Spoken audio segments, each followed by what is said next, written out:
بسم الله والحمد لله والصلاة والسلام على رسول الله. سلام. وصفة اليوم إن شاء الله باش تكون بسبوسة الكاكاوية. باش نعطيكم وصفة احترافية سهلة وبسيطة وبنينة على الآخر. أما قبل ما نبدو في الوصفة باش نطلب منكم تشتركوا في القناة وتفعلوا الجرس باش يوصلكم كل جديد. نعطيكم توا المقادير.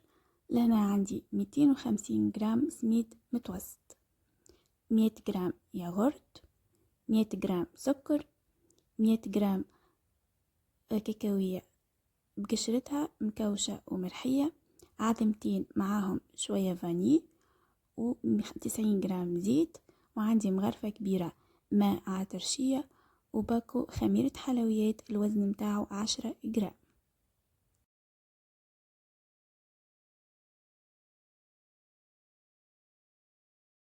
توا باش نبدو في الطريقة. حطيت السميد مع الماء عطرشية مع خميرة الحلويات، وباش نصب عليهم الكمية كاملة متاع الزيت. يلزم السميد الكل يتغلف بالزيت، معناتها يشرب الزيت اللي حطيته الكل.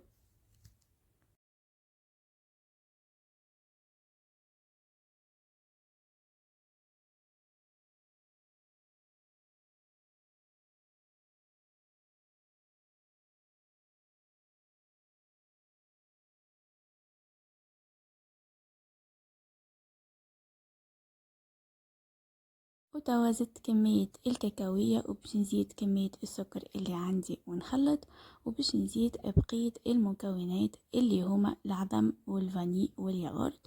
بالنسبة للياغورت تنجموا تعوضوا الكمية بالحليب.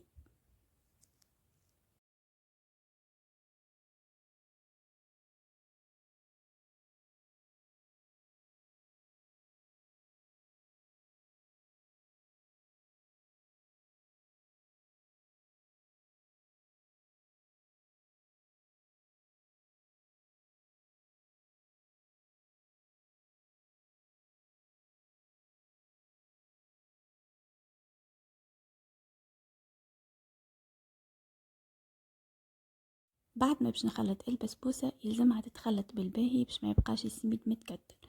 باش نحصبها في طبق 20 على 20، وباش نخليها ترتاح ساعة.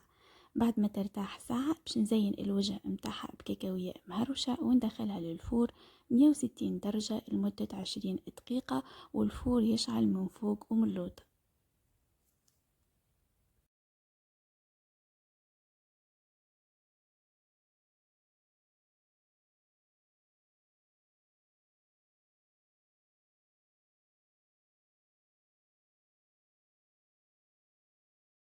وتوا خرجت البسبوسة من الفور باش نقصها بالسكينة، وبعد باش نصب عليها الشحور. بالنسبة للوصفة متاع الشحور نحطها لكم إن شاء الله في صندوق الوصف. وبالنسبة للكمية وزنت 400 جرام. تنجموا بالطبيعة تنقصوا في كمية الشحور وإلا تزيدوا حسب الرغبة. نسيت ما قلت لكمش اللي البسبوسة يلزم تكون سخونة والشحور زيادة سخون. ان شاء الله جربوا الوصفة وتعجبكم، وان شاء الله تكونوا استفدتوا. توا ما بقالي باش نقول لكم كان لا تنسوني من صالح دعائكم، والسلام عليكم ورحمة الله وبركاته.